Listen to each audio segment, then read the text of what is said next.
Noong September maghuhulihan. So humingi tayo ng palugit sa LTO kasi itong mga ito hulihin dahil walang plaka. Ang nagbibigay naman ng plaka, LTO.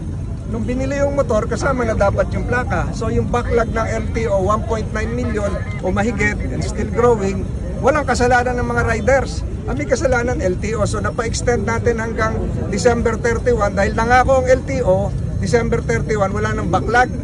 Pero ngayon, lumalabas na hindi kaya ng LTO. So i-revoke na lang nila yung kanilang circular, hawak ko, i-revoke nila yung circular nila issued September 2. Pag na-revoke yun, gumawa sila ng paraan na ma-produce by first quarter yung mga plaka. Kung hindi, ganito ulit yung sasapitin nila. Kawawa naman yung mga kababayan nating riders. Siguro may puso naman yung mga taga-LTO. Kasi magbabakasyon sila eh. Pagkatapos ng bakasyon nila, maghuhulihan sila. Kawawa itong mga ito. Sir, magdi-December kasi mas marami sila dapat customer ngayon una. Correct. Yung public transport tsaka yung kasi ang plano ng LTO, yung walang plaka, 5,000 ang multa. Eh yung 5,000 na multa, pang down payment na yun ng motorsiklo. Na segunda mano. Kaya mali talaga ang LTO rin.